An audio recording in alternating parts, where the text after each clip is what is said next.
بسم اللہ الرحمن الرحیم۔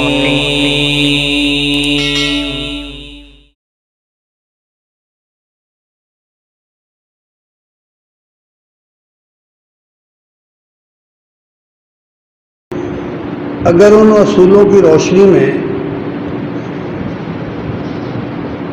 نبی صلی اللہ علیہ وسلم کی سیرت کو اور آپ کی کارہائے نمایاں کو سمجھا جائے، آپ کے طریقے زندگی کو سمجھا جائے، تو مسلمان کے لیے کچھ مشکل نہیں پیش آتی۔ لیکن اس کے باوجود جب قرآن اور سنت کا طریقہ چھوڑا جائے یا اس کو نظر انداز کر دیا جائے یا اس کی من مانی تفسیریں کی جائیں، من مانی تعبیریں کی جائیں، تو پھر گمراہی راہ پا جاتی ہے۔ یہی وجہ ہوئی ہے کہ اسلام نے جس چیز کی سب سے زیادہ مذمت کی ہے یا جس چیز سے سب سے زیادہ منع کیا ہے، وہ در حقیقت مربجہ درویشی یا فقیری ہے۔ پڑھی لکھی زبان میں ہم اس کو صوفیانہ ازم کہہ سکتے ہیں، صوفی ازم۔ یہ درویشی اور یہ فقیری، یہ یوگیانہ اعمال، یہ سوچ اور فکر جس وجہ سے پیدا ہوئی وہ یہ ہے کہ انسان نے ہمیشہ ہر زمانے میں، ہر قوم کے اندر، ہر امت کے اندر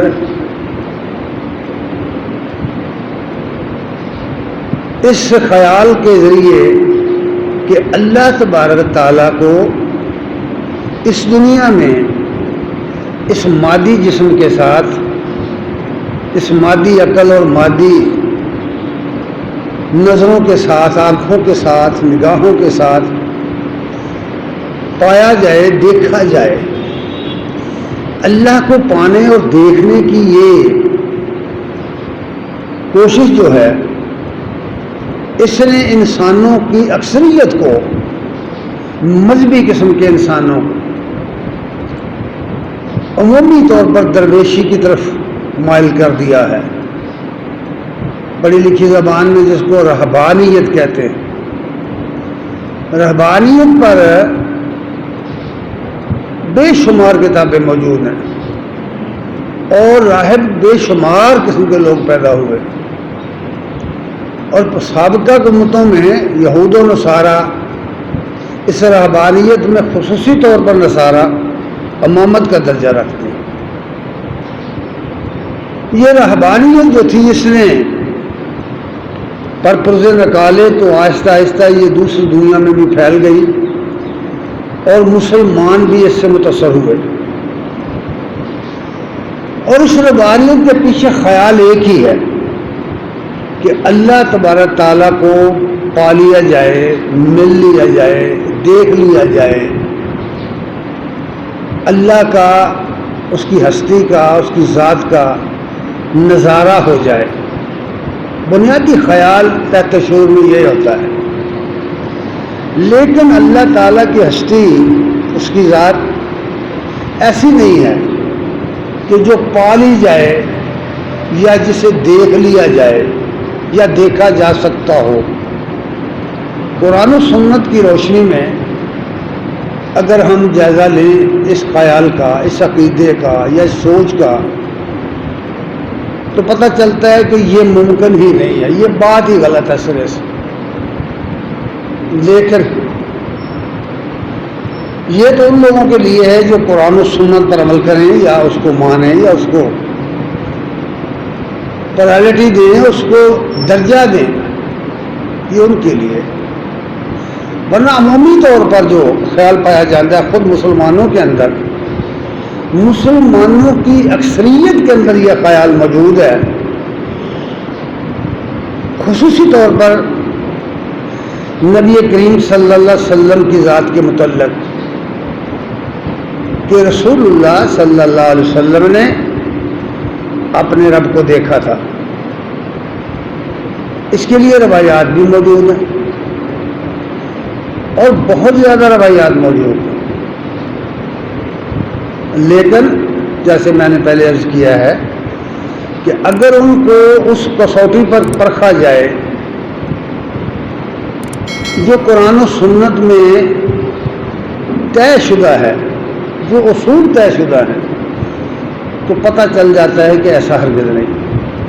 نبی صلی اللہ علیہ وسلم کے بارے میں یہ بات مشہور اس وجہ سے ہوئی کہ آپ کے متعلق یہ ہر شخص جانتا ہے یا مانتا ہے یا سمجھتا ہے کہ نبی صلی اللہ علیہ وسلم کو معراج ہوئی، اور معراج میں آپ آسمانوں پر گئے حتیٰ کہ عرش معلیٰ تک پہنچ گئے، اور پھر اللہ تبارک تعالیٰ نے عرش سے نیچے اتر کر نبی کریم صلی اللہ علیہ وسلم سے ملاقات کی. پھر اس پر اور بہت سارے ردے چڑھا دیے گئے اور بے شمار روایات، بے شمار حکایات، بے شمار تقاریر اور بے شمار تحریریں اس پر لکھی گئی. لیکن اگر اس چیز کو ہم سمجھنے کی کوشش کریں تو قرآن مجید کے اندر کوئی ایک جملہ، کوئی ایک لفظ ایسا نہیں ہے جس سے یہ ثابت ہو کہ نبی کریم صلی اللہ علیہ وسلم نے یا کسی دوسرے نبی نے اللہ کو دیکھا ہو. اور جہاں تک احادیثوں کا تعلق ہے تو وہاں بھی اگر ان اصولوں پر انہیں دیکھا جائے، پرکھا جائے اور قرآن کی کسوٹی پر پرکھا جائے تو صاف واضح ہو جاتا ہے کہ کوئی ایک روایت بھی ایسی نہیں ہے، کوئی ایک حدیث بھی ایسی صحیح حدیث نہیں ہے، نبی کریم صلی اللہ علیہ وسلم کا فرمان نہیں ہے جس سے یہ ثابت ہو کہ نبی صلی اللہ علیہ وسلم نے کبھی بھی اللہ تعالیٰ کو دیکھنے کا دعویٰ کیا ہو. اس طرح کی کوئی چیز نہیں ہے. یہ بلا تحقیق، بغیر سمجھے بوجھے عمومی طور پر لوگ اس کو بیان کرتے رہتے ہیں. اس لیے پچھلے سے گزشتہ خطبے سے پیوستہ خطبہ جو ہے اس میں عرض کیا تھا کہ قیامت کے دن اللہ تعالیٰ اہل جنت کو، ظاہر اہل جنت سب اہل ایمان ہیں، ایمان کے بغیر، صحیح عقیدے کے بغیر کوئی شخص جنت میں نہیں جا سکتا. سب سے پہلے صحیح عقیدہ ہونا چاہیے، پھر اس کے مطابق اعمال بھی ہونے چاہیے. اعمال میں کمی بیشی تو اللہ تعالیٰ معاف کر دے گا، جیسا کہ اس نے وعدہ کر رکھا ہے، معاف کر دے گا، جسے چاہے جو چاہے معاف کر دے. لیکن اگر عقیدہ غلط ہے تو وہ شخص بالیابی حاصل نہیں کر سکتا، وہ جنت میں نہیں جائے گا. ازروب قرآن و سنت میں یہ بات کر رہا ہوں، اسلامی نقطہ نظر سے یہ بات کر رہا ہوں. سورہ قیامہ میں یہ بات بتائی گئی ہے کہ اس دن، قیامت کے دن، وجوہ یومئذ ناظرہ الی ربہا ناظرہ، بہت سارے چہرے تر و تازہ ہوں گے، خوش باش ہوں گے، جو اپنے رب کا نظارہ کریں گے اپنی اپنی کیپیسٹی کے مطابق، اپنے اپنے درجہ بدرجہ. جتنا کسی کا مقام ہے اسی طرح یہ نعمت اسے میسر آئے گی. یہ ہے آخرت کی بات کہ اللہ تعالیٰ کی زیارت ہوگی، ہونی چاہیے. اللہ تعالیٰ کی ہستی جس کے اشتیاق کا عالم یہ ہے کہ ہر چیز اس کی طرف مائل ہے، اس کی ساری مخلوق اس کی طرف مائل ہے. خصوصی طور پر انسان کو اللہ نے علم اور عقل سے نوازا ہے، تو انسانوں میں سے جو لوگ اس کیپیسٹی کے لوگ ہیں، اس طرز کے لوگ ہیں، اس سمجھ کے لوگ ہیں، جن کی فکر اور سوچ اور عقیدہ اپروچیبل ہے، ان کی بات ہے، ہر شخص کی بات نہیں ہوتی، ہر شخص اتنی سوچ نہیں رکھتا، اتنی فکر نہیں رکھتا. تو اس کے لیے یہ انعام ہے، یہ اعلان کر دیا گیا کہ قیامت کے دن جو شخص جنت میں جائے گا وہ اپنے رب کو دیکھے گا. لیکن اس دنیا میں تو قرآن و سنت میں بتا دیا گیا کہ نہیں، اس دنیا میں نہیں بھائی، بالکل نہیں. نبی کریم صلی اللہ علیہ وسلم نے بھی اللہ تعالیٰ کو نہیں دیکھا. سورہ نجم کے اندر بعض لوگوں نے اس کی جو 18 آیات ہیں ان میں سے بعض آیات کو معراج کی آیات قرار دیا ہوا ہے، حالانکہ ایسا نہیں ہے، بالکل ہی نہیں ہے. ان آیات کے اندر روح القدس کے نزول کا تذکرہ ہے، پہلی بار کس طرح نازل ہوئے اور دوسری بار کس طرح نازل ہوئے، اور اللہ تعالیٰ کی جو بڑی بڑی نشانیاں ہیں ان کا تذکرہ ہے. اور اس میں آخری آیت جو آیت نمبر 18 ہے سورہ نجم کی، اس میں تو صاف کہا گیا ہے لَقَدْ رَأَىٰ مِنْ آیَاتِ رَبِّهِ الْكُبْرَىٰ، کہ نبی کریم صلی اللہ علیہ وسلم نے اپنے رب کی بڑی بڑی نشانیاں دیکھی. یہ نہیں فرمایا کہ اپنے رب کو دیکھا، اللہ نے فرمایا کہ نبی صلی اللہ علیہ وسلم نے اپنے رب کی بڑی بڑی نشانیاں دیکھی.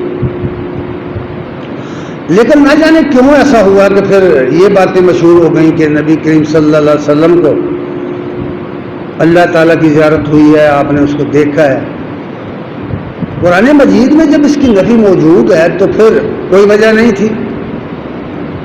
لیکن انسانی ذہن کی ساخت کچھ اس طرح کی ہے کہ یہ عجوبے تلاش کرتا رہتا ہے اور اس پر اپنی سمجھ کے مطابق تعبیر بھی کرتا ہے. تو اس کے حوالے سے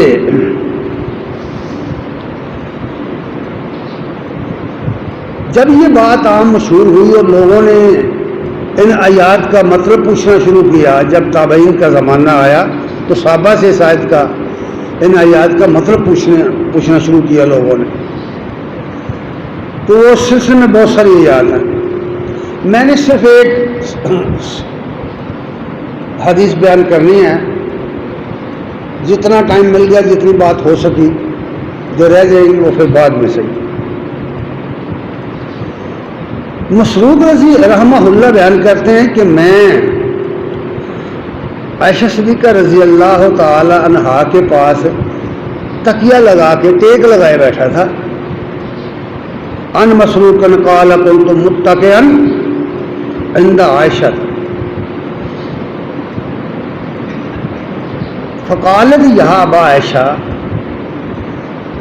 ایک حدیث میں ہے کہ مسروق کہتے ہیں میں نے آپ سے پوچھا تھا،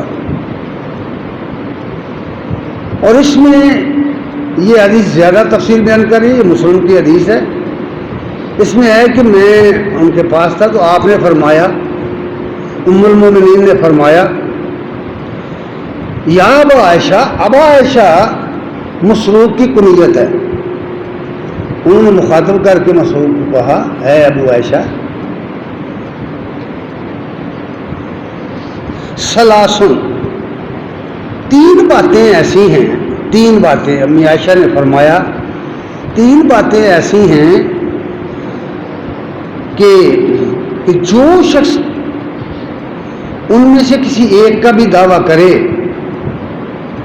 تو اس نے اللہ پر بہتان باندھا. من تکلم بواحدۃ منہن، ان میں سے کسی ایک کا بھی کوئی شخص دعویٰ کرے، کسی ایک کے بارے میں بھی کلام کرے، فقد عزم علی اللہ الفریہ، تو اس نے اللہ تعالیٰ پر بہتان باندھا. مسعود کہتے ہیں قلت ما ہن، کہتے ہیں میں نے پوچھا امی جان وہ تین باتیں کون سی ہیں، وہ تین باتیں کون سی ہیں؟ تو انہوں نے فرمایا قالت من زعم ان محمدن رأى ربه فقد عزم علی اللہ الفریاد. جو شخص اس بات کا دعویٰ کرے کہ محمد صلی اللہ علیہ وسلم نے اپنے رب کو دیکھا ہے، وہ جھوٹا شخص ہے، اس نے اللہ پر بہتان باندھا ہے. مسروق کہتے ہیں یہ بات سن کر یہاں ایک بات اور بھی سمجھیں کہ بہت طویل زمانہ گزر گیا ہے، 14 صدیاں بیت گئی ہیں. ذرا آپ غور کریں اس زمانے میں کیا حال ہو گیا، جبکہ اس وقت بھی صورتحال کچھ اس طرح کی تھی کہ لوگوں کو اشکال پیدا ہوتے تھے بعض آیتوں میں. اس وقت جب صحابہ زندہ ہیں، تابعین کا زمانہ ہے، صحابہ کی وہ تربیت میں ہیں، اس وقت بھی بعض آیات کے بارے میں انہیں اشکال پیدا ہو جاتے، وہ اپنے اشکال کی بات کرنے لگے. مسروق نے کہا قال وکنت متکئا فجلست، میں تکیے لگائے بیٹھا تھا، پھر میں سیدھا ہو کر بیٹھ گیا. فقلت یا ام المومنین، میں نے عرض کیا اے ام المومنین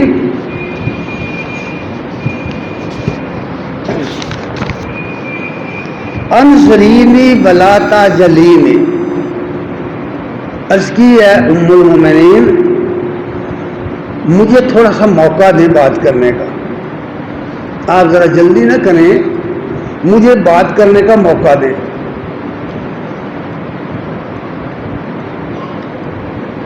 اور پھر ساتھ ہی کہا الم یقل اللہ عز وجل، کیا اللہ تعالیٰ نے یہ نہیں فرمایا وَلَقَدْ رَآهُ بِالْأُفُقِ الْمُبِينِ. مسعود نے کہا کہ یہ آیت جو ہے سورہ تکویر کی آیت نمبر 23 ہے. یہ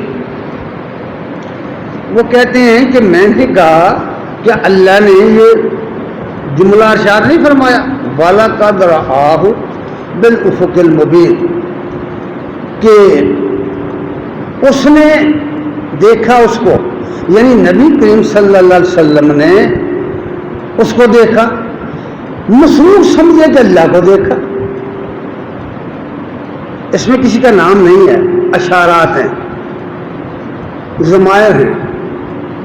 اس نے دیکھا اس کو، انہوں نے اس سے یہ سمجھا کہ نبی صلی اللہ علیہ وسلم نے دیکھا اس کو، یعنی اللہ کو، بالافق المبین، آسمان کے ظاہری کنارے پر. اب غور کرو کہ اگر اس زمانے میں ایک شخص، عالم شخص، تابعی،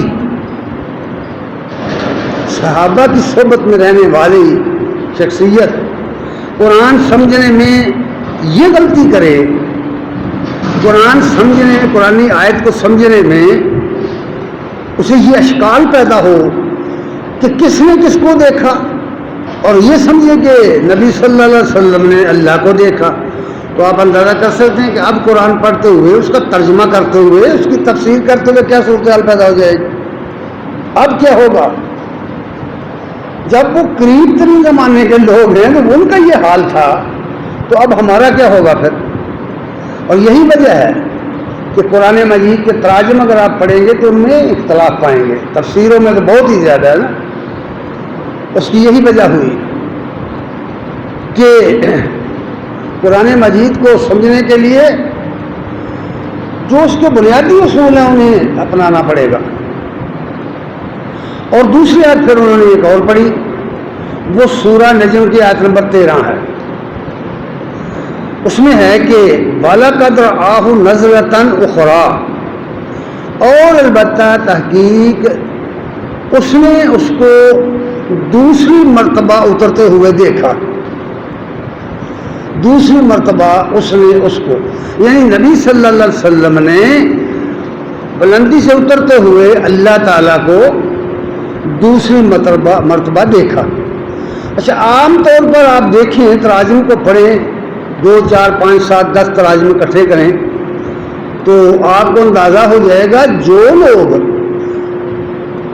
سورہ نجم کی آیات کو معراج کی آیتیں کہتے ہیں، وہ اس آیت پر نظرتاً کا ترجمہ چھوڑ دیں گے۔ اس کے نمونے میں نے ویسے لکھے ہوئے ہیں، اس میں مقام مصطفیٰ جو کتاب میری آ رہی ہے اس میں ہے، اس میں نے وہ نقل کیے، مختلف تراجم نقل کر کے دکھایا ہے کہ کس طرح نظرتاً کو چھوڑ دیا گیا۔ وجہ اس کی یہ ہے کہ جو شخص ترجمہ کر رہا ہے یا تفسیر لکھ رہا ہے، اس کا روایات کے تحت عقیدہ یہ ہے کہ نبی صلی اللہ علیہ وسلم کو جبریل امین لے کر اوپر جا رہے ہیں۔ اب اگر وہ اترنے کا ترجمہ کر دے تو وہ سارا سین خراب ہو جاتا ہے، سینیریو خراب ہو جاتا ہے، اس لیے اس کو مجبوراً چھوڑنا پڑا نظرتاً کو، اور ترجمہ یوں کر دیا ہے کہ اس نے اس کو ایک اور بار بھی دیکھا، ایک اور بار بھی یا کر دیا کہ اس کو دوسری بار بھی دیکھا، نظرتاً کو چھوڑ دیا، اترتے ہوئے دیکھا، چھوڑ دیا۔ اور یہی بات صورتحال مشروق کو پیش آئی ہے کہ وہ ان آیتوں کو یہ سمجھا اپنے طور پر، اسے کسی نے پوچھا نہیں نہ کسی نے بتایا اس نے اپنے طور پر یوں سمجھا۔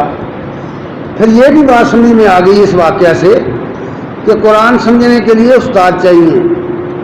یہ بات بھی سمجھ لو کہ یہ ایسا نہیں ہے، استاد چاہیے، اس کے ماہرین چاہیے، جاننے والے چاہیے۔ انہوں نے خود اپنے طور پر یہ سمجھا ان آیتوں کا مفہوم کہ نبی صلی اللہ علیہ وسلم نے اللہ کو دیکھا ہے، اسی لیے وہ کہہ رہے ہیں کہ کیا علم یقل اللہ عز و جل، کہ اللہ نے فرمایا نہیں، یعنی وہ خود تو اللہ کہہ رہا ہے کہ نبی صلی اللہ علیہ وسلم نے اللہ کو دیکھا، یہ سمجھا انہوں نے۔ یہ مسروق کے فہم کی غلطی تھی۔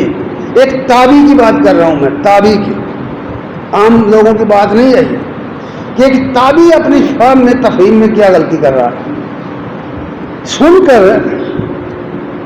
امی عائشہ نے فرمایا، ایک دوسری بات میں ہے کہ فرمایا مسروق تیری یہ بات سن کر میرے رونگٹے کھڑے ہو گئے ہیں، یہ تو کیا کہہ رہا ہے، قرآن مجید کو تو یہ کیا سمجھ رہا ہے؟ فرمایا فقالت انا اول هذه الامت سأل عن ذلك رسول اللہ صلی اللہ علیہ وسلم۔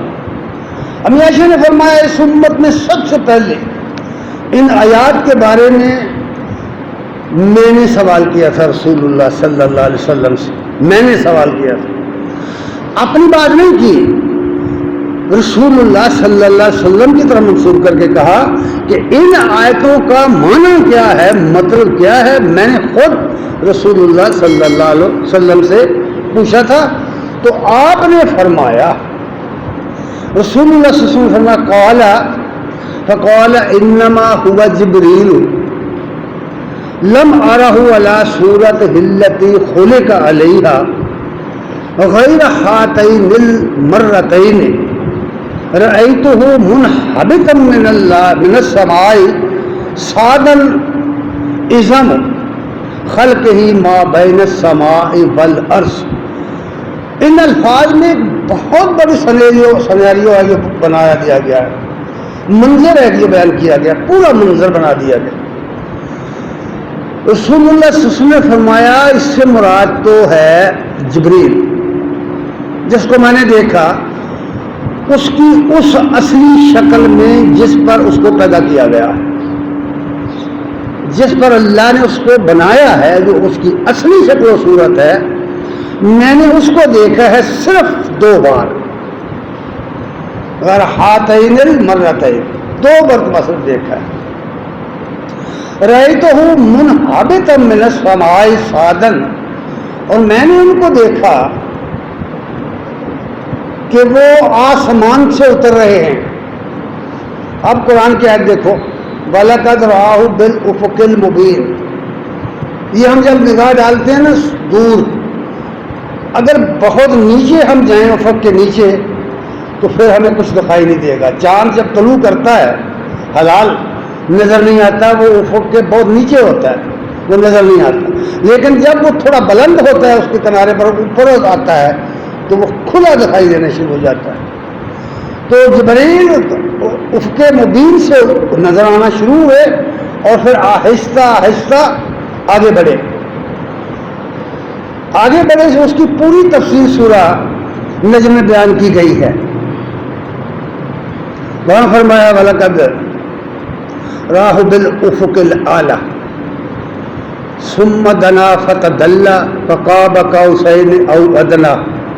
یہ پوری تفصیل آئی ہے کہ وہ آہستہ آہستہ آگے بڑھے اور یہاں اوپر آ کر کے لٹک گئے, منہ پر آ کر کے رسول اللہ صلی اللہ علیہ وسلم کے بالکل قریب آ گئے. فَقَابَ قَوْسَيْنِ أَوْ أَدْنَىٰ, اور اتنی قریب آ گئے کہ آپ کے اور اس کے درمیان کوئی فاصلہ نہیں رہا. قَابَ قَوْسَيْنِ أَوْ أَدْنَىٰ, قوسین کہتے ہیں عربی زبان میں, یہ ایک محاورہ ہے دراصل قوسین کا, کہ جب کوئی اپنی دوستی پکی کرتے تھے نا عرب آپس میں, تو اپنی اپنی کمانیں ایک دوسرے کے ساتھ ملا دیتے تھے, تو اس کو وہ ایک رسم کے طور پر پکی دوستی کرنے کو کہتے تھے.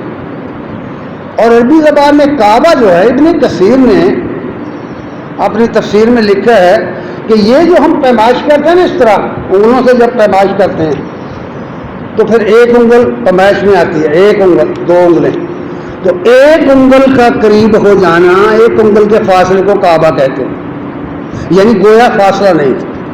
ایسا نہیں ہے کہ دور سے آپ اس نے وحی کی اور چلتا بنا, ایسا نہیں ہے.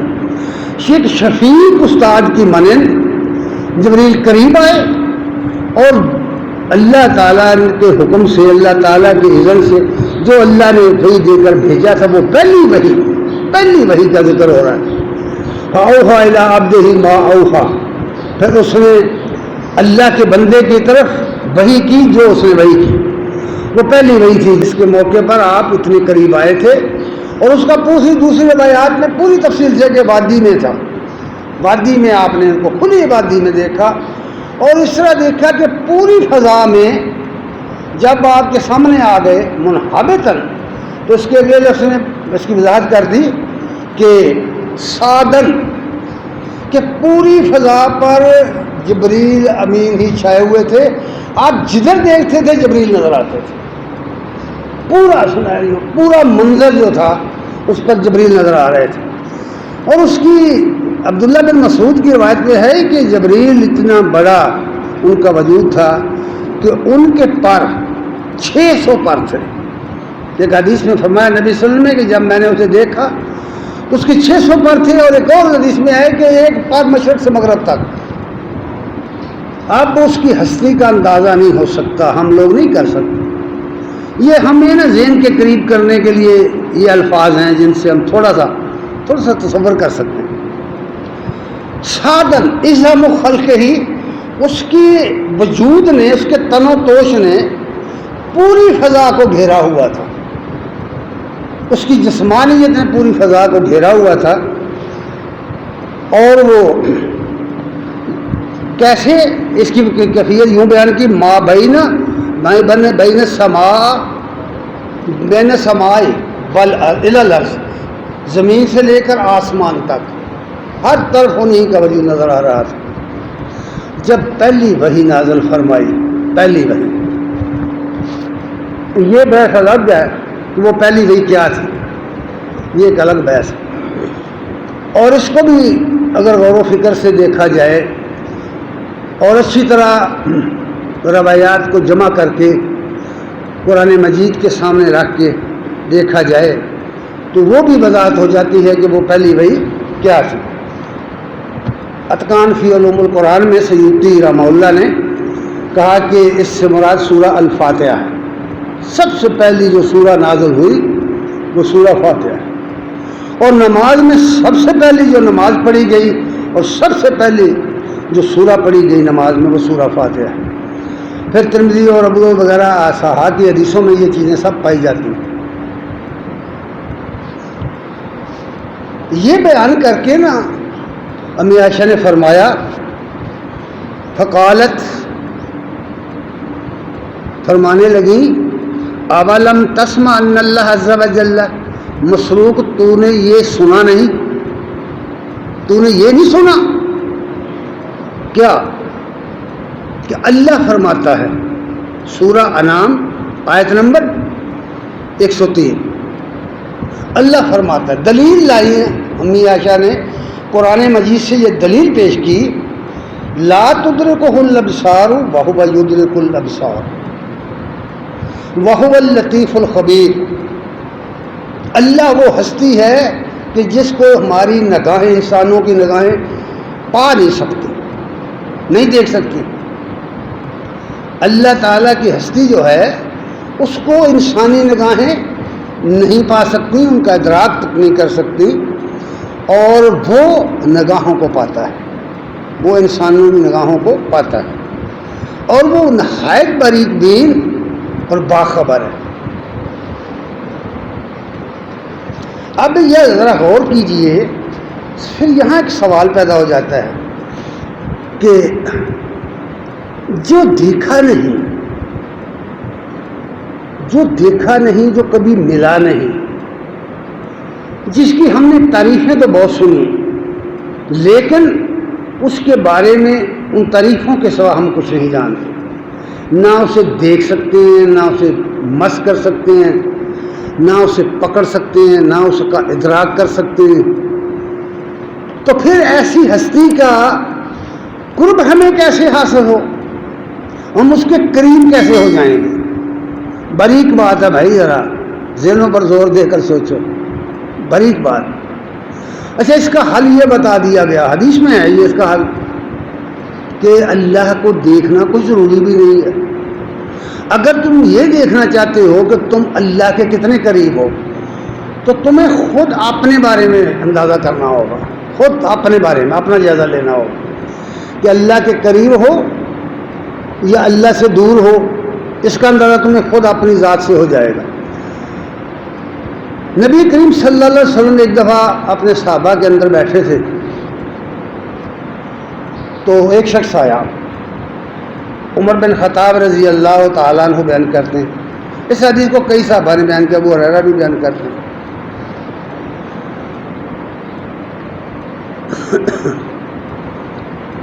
پانی لے آ کے دے تھوڑا جلدی.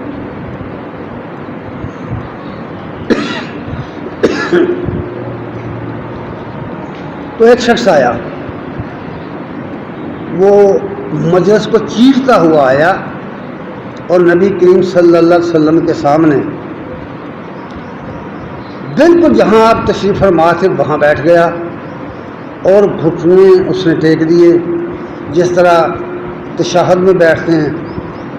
گولی ہے آپ کے پاس, ڈسپلین ہے,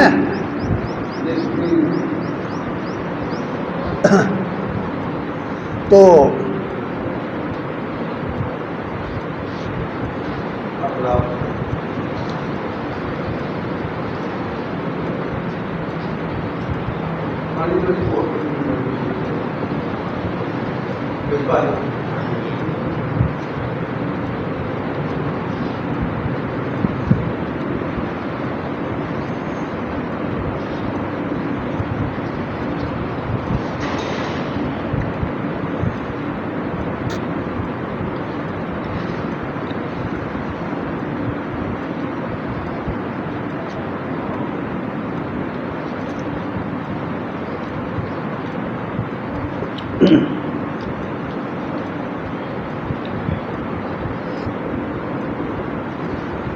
اس نے آ کر کے اپنے گھٹنے نبی صلی اللہ علیہ وسلم کے گھٹنوں کے ساتھ ملائے اور اپنے رانوں پر اپنے ہاتھ رکھ کر چند سوالات کیے. ان سوالوں میں سے ایک سوال یہ تھا, مال احسان یا رسول اللہ, یا رسول اللہ احسان کیا ہے؟ احسان.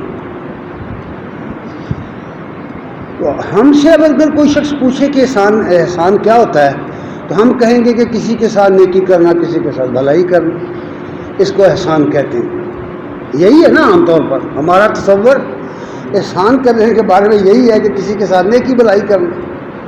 نبی صلی اللہ علیہ وسلم نے جو معنی بیان کیے, جو بات فرمائی, اس کو پلے باندھ کے لے کے جاؤ ہمیشہ کے لیے.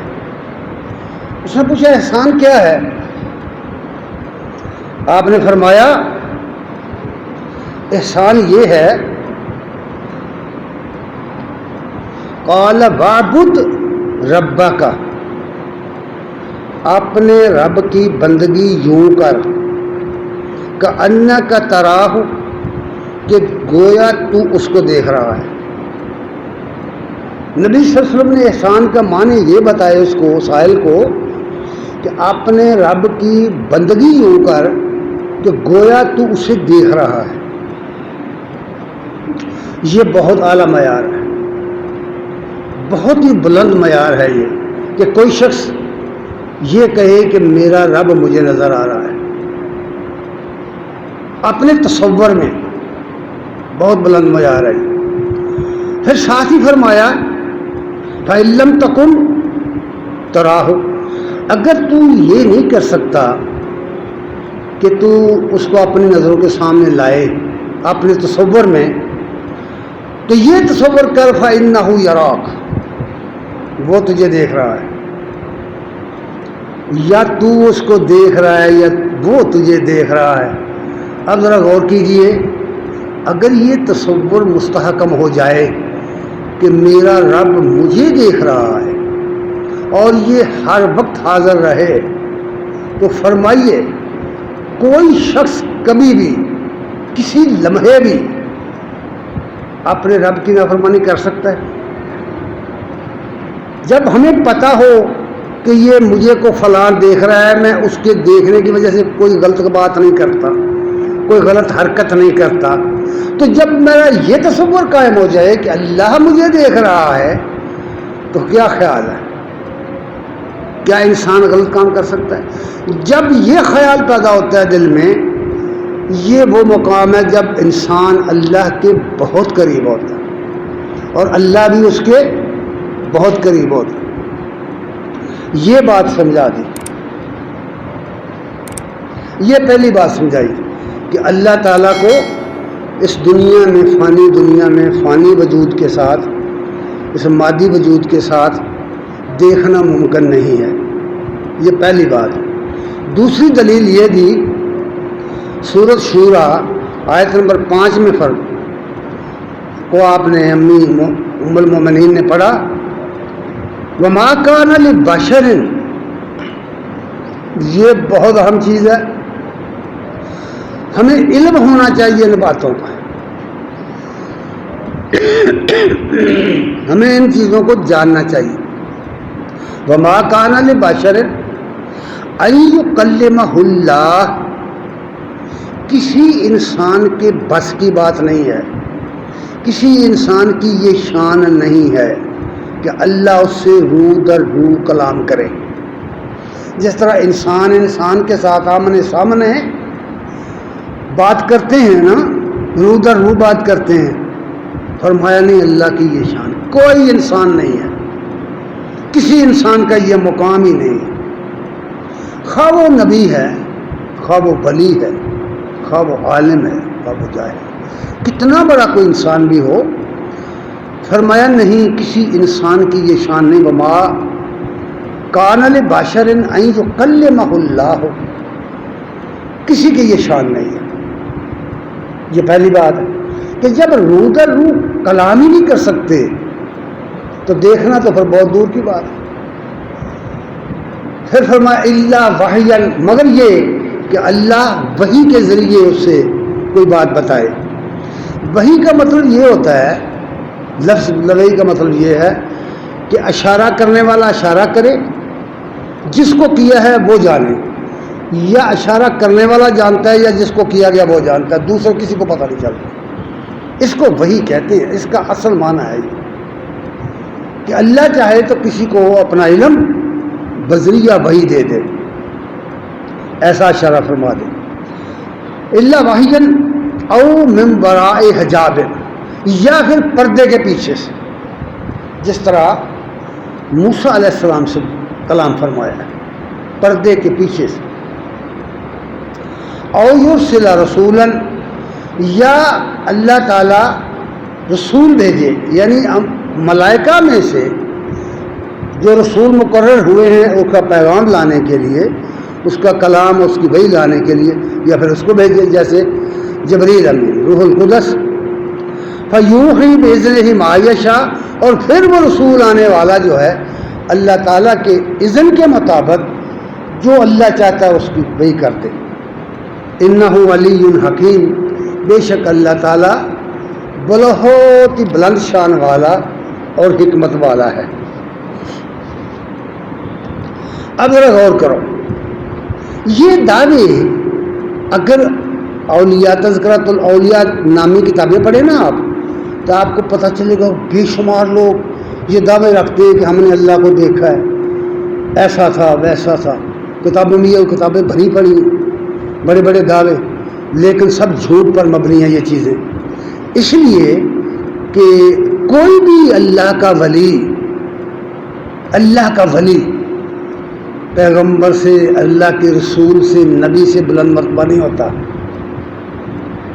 کوئی بھی ولی اللہ کسی نبی کے خاک پا کو بھی نہیں پہنچ سکتا۔ انبیاء کا جو مقام ہے، رسولوں کا جو مقام ہے، اس کو نہیں کو پا سکتا۔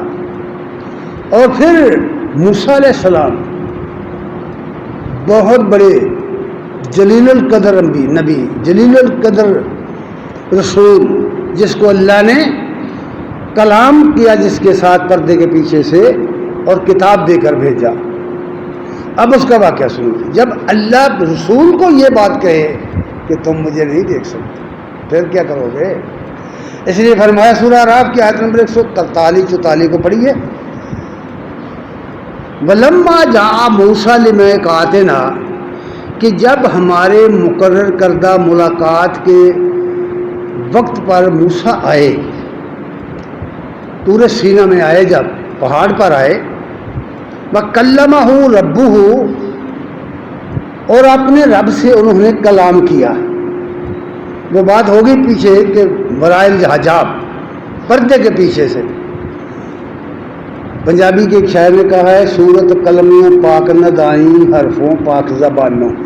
آدمی یہ بھی نہیں کہہ سکتا کہ وہ الفاظ کیسے تھے، اس کے حروف کیسے تھے، کہ وہ زبان استعمال ہوئی تھی کوئی، یا کہ وہ کلام جو اللہ کی طرف سے آیا تھا اس کی کیفیت کیا تھی۔ بتایا یہ گیا کہ کیفیت بھی معلوم نہیں ہے، وہ سوائے موسیٰ کو کوئی نہیں جانتا۔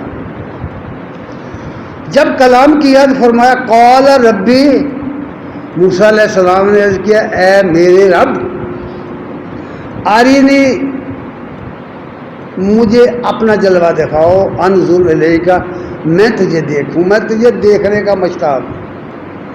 بھائی ہونا چاہیے نا، جس سے بات ہو رہی ہے دل تو کرتا ہے کہ اس کو دیکھ بھی لو۔ جس کی محبت آدمی کے دل میں ہو، جس کی نعمتوں سے انسان فائدہ اٹھا رہا ہو، جس کے انعامات کی بارشیں ہو رہی ہوں، اس کے بارے میں یہ خیال تو آتا ہے۔ قال ربی، عرض کیا ہے میرے رب، آرینی، مجھے اپنا جلوہ دکھا، انظر الیک، میں تجھے دیکھنا چاہتا ہوں۔ جواب آیا قال لن ترانی، فرمایا ہرگز تو مجھے نہیں دیکھ سکتا۔ جواب آیا کہ تو مجھے ہرگز نہیں دیکھ سکتا۔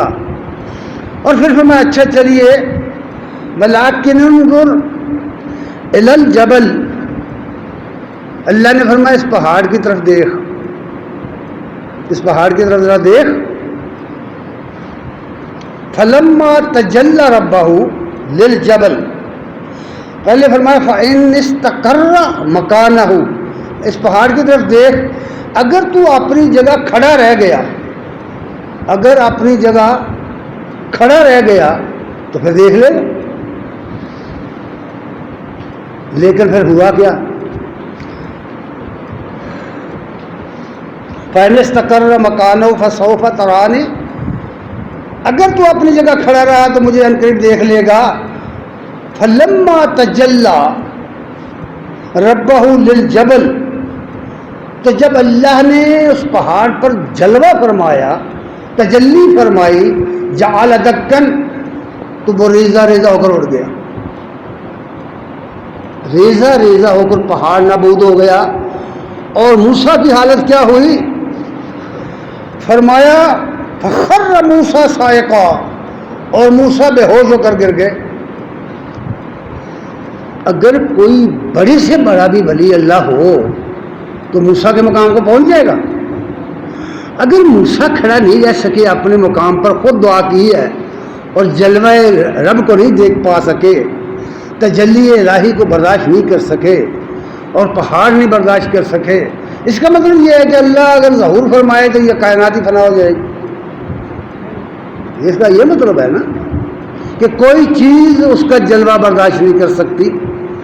اس لیے موسیٰ علیہ السلام بے ہوش ہو کر گر گئے. فلما افاقا، کچھ دیر کے بعد جب ہوش میں آئے قال سبحانک، بولے تیری ذات پاک، تیری ذات پاک ہے، اور یہ اس کمزوری سے پاک ہے کہ وہ اتنی نیچے اترے، بندے کے مقام پر اتر کے آ جائے کہ بندہ اسے دیکھ سکے. اس کی یا نفی کی سبحانہ کہ اس کا معیار اتنا لو ہو جائے کہ وہ اسے بندہ دیکھ سکے، نہیں ممکن. سبحانہ تیری ذات پاک ہے، تبت الیک، یا اللہ میں تیرے حضور توبہ کرتا ہوں. یہ جو میں سوال میں نے کیا ہے میں اس سے توبہ کرتا ہوں. اللہ کے رسول کہہ رہے ہیں کہ میں اس سے توبہ کرتا ہوں. اور میں پھر ساتھ کہتے ہیں وَأَنَا أَوَّلُ الْمُؤْمِنِينَ، اور میں ایمان لانے والوں میں سے سب سے پہلا ہوتا ہوں کہ تیری ذات پاک ہے، تیرا جلوہ دیکھنا ممکن نہیں ہے اس دنیا میں میں نہیں دیکھ سکتا، تجھے کوئی نہیں دیکھ سکتا.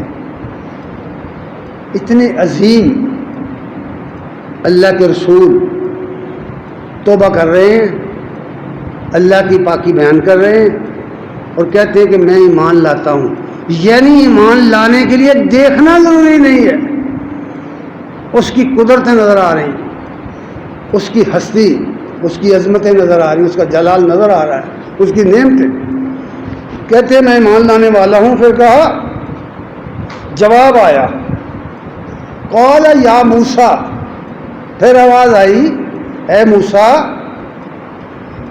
انی اصطفیتک علی الناس برسالاتی وبکلامی، اے موسیٰ میں نے تجھے لوگوں کے اوپر کے مقابلے میں برگزیدہ کر دیا، چن لیا ہے میں نے تجھے وہ شان عطا کر دی ہے جو انسانوں میں سے کسی کے نہیں ہے. میں نے لوگوں کے مقابلے تجھے بہت پسند کر لیا، برگزیدہ کیا اپنی رسالت دے کر اور اپنے ساتھ کلام کرنے کا شرف دے کر، یہ بزرگی دے کر. فخذ ما آتیتک، پکڑ اس کو جو میں تجھے دے رہا ہوں. کیا؟ کتاب الہی، اللہ کی کتاب، اس کو مضبوطی سے پکڑ. وَکُن مِّنَ الشَّاکِرِینَ، اور شکر گزار بندوں میں سے ہو جا. اصل جو چیز نکلی نا، نصب العین سامنے آیا کہ اللہ کی نعمتیں، ان میں سے سب سے بڑی نعمت اللہ کی کتاب ہے، اس پر ایمان ہے، اس پر یقین ہے. اس کو لو، اس کو پکڑو، اس کا دامن تھامو اور اللہ کے شکر گزار بندے بن کر رہو دنیا میں. اور اس شکر گزاری کا طریقہ نبی کریم صلی اللہ علیہ وسلم نے یہ بتایا، وَاعْبُدْ رَبَّكَ، اپنے رب کی بندگی یوں کر کَأَنَّكَ تَرَاهُ، کہ تو گویا اسے دیکھ رہا ہے. وَلَمْ تَكُنْ تَرَاهُ، اگر تم نہیں دیکھ سکتا تو یہ یقین پیدا کر لو کہ وہ تجھے دیکھ رہا ہے. میرے بھائی یہ ہے اصل حقیقت. یہ ایک بات بیان ہوئی ہے، امی عائشہ نے 3 باتیں بیان کی تھی. اگر صحت اور زندگی نے موقع دیا تو وہ 2 نقطے اور بھی کہیں کسی موقع پر ضرور انشاءاللہ بیان کریں گے. اللہ تعالیٰ سے دعا ہے کہ اللہ ہمیں قرآن و سنت کو سمجھنے کی توفیق عنایت فرمائے. وآخر دعوانا الحمدللہ.